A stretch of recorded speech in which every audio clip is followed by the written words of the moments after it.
passar rapidinho e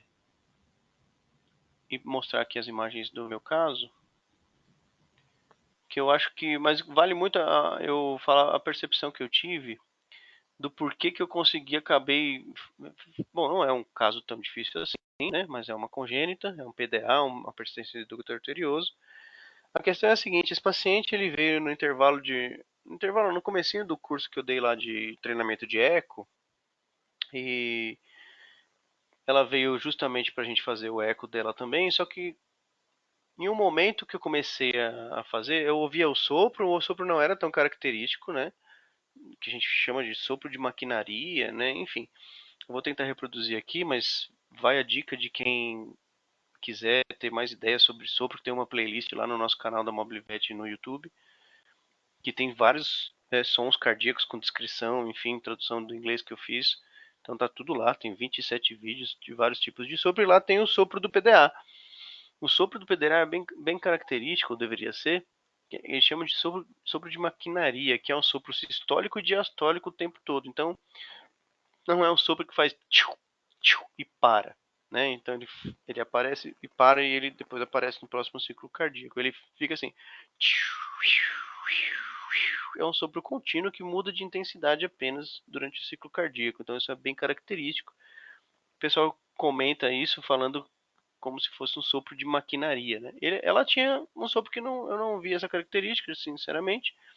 E no começo eu comecei a fazer o exame e fiz essa imagem do fluxo da artéria pulmonar, né? E achei normal, medi o fluxo aqui, ok. Era uma filhotinha de 2 meses, né? De chihuahua, então muito pequenininha, não foi um exame tão simples de fazer por causa da janela acústica. Enfim, no primeiro momento eu excluí uma estenose pulmonar, né, que eu achava que poderia ser. Depois fui para o fluxo aórtico direto. E de novo aqui a gente vê o fluxo laminar, né, não tem turbulência. Medi a velocidade, não estava alta demais, então eu acabei excluindo uma estenose aórtica, né, seja ela de qualquer tipo. E comecei a explorar um pouquinho, mas eu estava meio sem tempo, meio atribulado ali.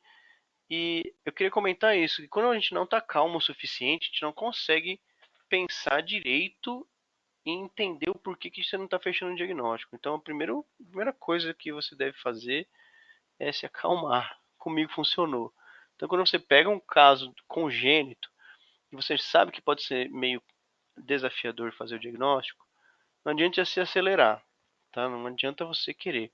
Então, no segundo, aí mesmo assim eu continuei tentando, né? E vi aqui uma insuficiência tricúspide.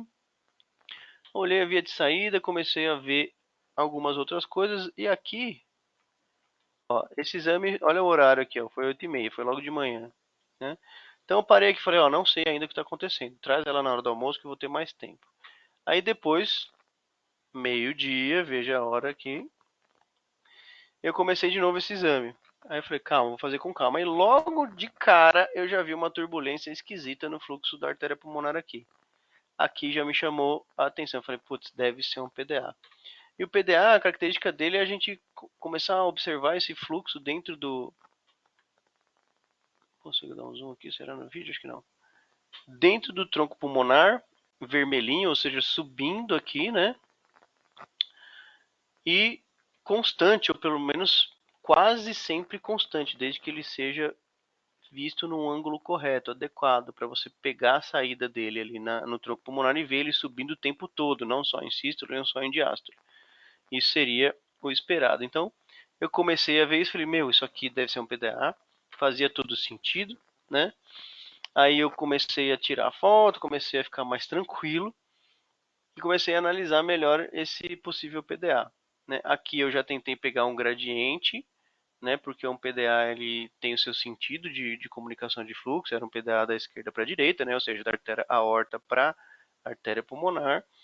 E, obviamente, se ele se comunica, se ele passa de uma câmara para outra, né, considerando as artérias as câmaras, vai haver uma diferença de pressão, e essa diferença de pressão é o gradiente de pressão, que é muito legal se a gente conseguir medir, para ter ideia do quão perto, possivelmente perto, está de reversão ou do desenvolvimento da síndrome de Eisenmenger, né, que é, bom, enfim, depois eu entro nos detalhes se tiver dúvida.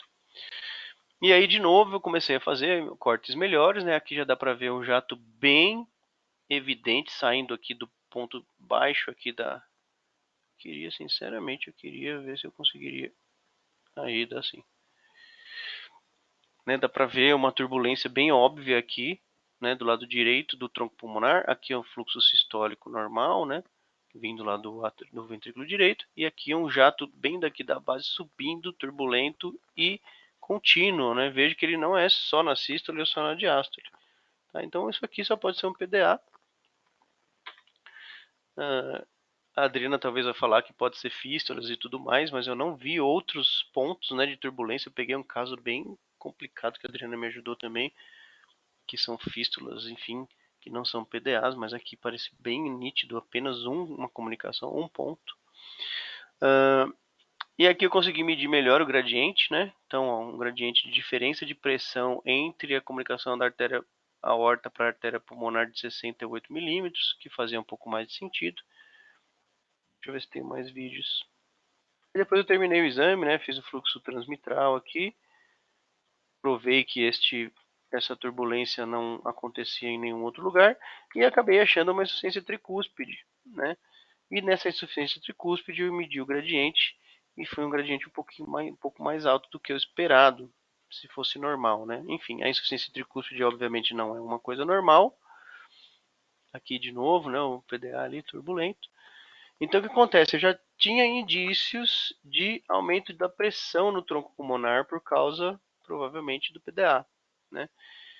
E a síndrome de Eisenmenger, me corrijam se estiver errado, pessoal da cardio, é exatamente isso, é o aumento da pressão pulmonar que começa a acontecer em doenças cardíacas congênitas de alto fluxo pulmonar, né, de hiperfluxo pulmonar. Isso é uma parte da fisiopatologia do PDA que vai fazer com que em algum momento haja uma reversão do sentido do fluxo que passa pelo ducto persistente, né? Pelo ducto arterioso persistente, pelo PDA. E isso vai piorar muito o prognóstico e pode começar a causar cianose, porque vai haver um bypass do fluxo venoso, né? Do fluxo de sangue sem oxigênio, direto para a corrente, para circulação sistêmica, né? Então simplesmente não vai passar pelo pulmão, ou seja, aquela fração de fluxo de sangue não vai ser oxigenada lá no pulmão.